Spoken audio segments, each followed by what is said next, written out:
el debate por la reforma también nos lleva a entender qué es lo que se está debatiendo y cuáles son los puntos sobresalientes de este proyecto que ahora tiene debate para dar media sanción en el Senado. Está Laura Sommer en línea, ahí la tenemos. Laura, ¿cómo te va de Chequeado? ¿Cómo estás, Laura? Muy bien, muy bien.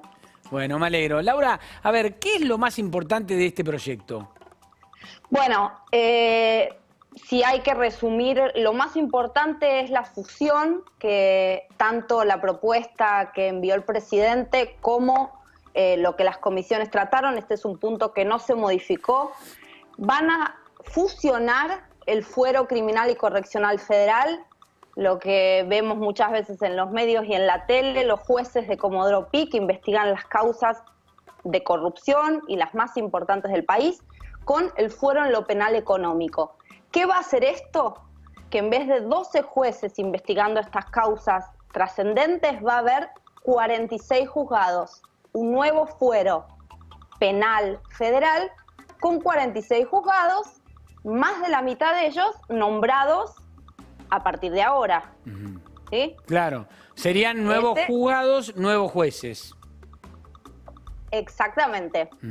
Si se aprueba, el gobierno nacional va a nombrar a más de la mitad de los jueces de primera instancia, aquellos que deciden si una causa avanza a juicio oral o no, y al menos a 15 jueces de tribunales orales, que son aquellos que terminan definiendo si una persona es condenada o absuelta. Hoy, Laura, para que la gente entienda, hoy la suerte de un funcionario corrupto está en la mano de alguno de los 12 jueces federales, que ya están. Exacto. En este caso empezaría a estar en alguna de las manos de los 46 jueces que podrían atenderlos y la mitad sería puesta por este gobierno. Sí, sí, exactamente como vos lo decís. Hay que aclarar, porque si no van a venir las justas precisiones. El gobierno tiene una parte en la designación de jueces, también interviene un órgano que es el Consejo de la Magistratura, en donde el gobierno forma parte, pero no es el gobierno en sí, como en el pasado, quien elige a dedo a los magistrados. Claro, pero lo que sube ahí es una terna y de la terna sí, el que elige es el presidente. Exactamente. De la terna, o sea, de los tres que pasan las distintas pruebas y los distintos exámenes, es el presidente, y ahí sí, por eso decimos, este gobierno, si esta reforma avanza, va a haber nombrado a más de la mitad de los jueces que van a estar investigando los principales casos de corrupción, también los que se vinculan con temas como narcotráfico o terrorismo, sí, aquellos los casos de los que en general nos ocupamos los medios y la opinión pública habitualmente. Laura, otro tema que también puede encerrar una trampita es que hasta tanto se designen con la formalidad o la metodología habitual de designación, va a haber jueces subrogantes que ocupen estos cargos. Exacto, sí. El nuevo fuero va a venir con nuevos jueces, pero mientras los concursos ocurran, eso suele llevar no meses, sino más cerca de años que de meses, siempre puede cambiar, pero esa es la habitualidad en la Argentina, los nuevos juzgados van a ser ocupados por subrogantes.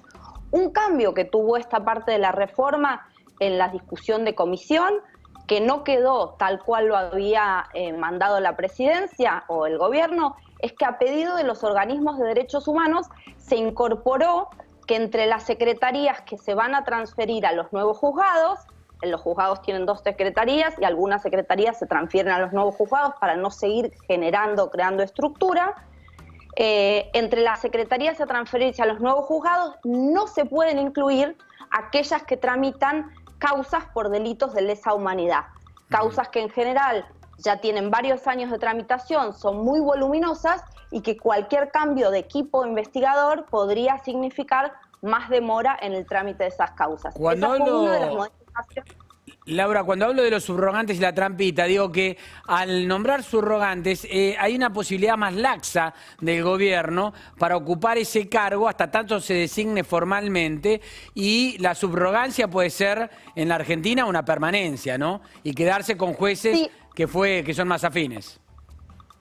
Es cierto, también es verdad que la Corte, si tomamos lo que ha hecho en el pasado, puso límites a la subrogancia en el pasado diciendo que eso no podía ser eterno y que tampoco podía ser a voluntad de las cámaras. Para el concurso, digamos, la Cámara de Casación, en este caso eso está establecido, la Cámara de Casación porteña va a elaborar el listado de jueces de ese fuero que quieran subrogar juzgados, ¿sí? Y después esa lista que elabora la Cámara de Casación, y acá no es que quiero decir, no, Fernando, no tenés razón en que pueda haber la trampita, porque la historia argentina nos sorprende muchas veces, solo digo que en la norma al menos se precisa que va a ser la Cámara de Casación porteña la que elabore ese listado de jueces y que con ese listado de jueces posibles subrogantes, el Consejo de la Magistratura va a ser el que elabore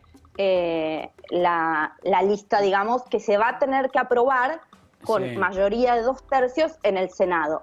¿Por qué todo esto? ¿Por qué todo esto en la ley? Siguiendo aquel fallo de la Corte que yo te mencionaba. Que limitaba las subrogancias.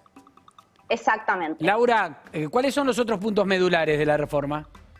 Bueno, hubo una marcha atrás que se iba a hacer una fusión entre el Fuero Contencioso Administrativo Federal y el Comercial Federal, y había bastante oposición en algunas personas a esa modificación, a ese cambio que se iba a hacer. Lo que se decidió en comisión fue que se va a crear un tribunal de resolución de conflictos para evitar lo que actualmente pasa, que hay muchas discusiones entre esos dos fueros sobre cuestiones de competencia que a veces hacen que los juicios contra el Estado se demoren mucho más tiempo que lo esperable.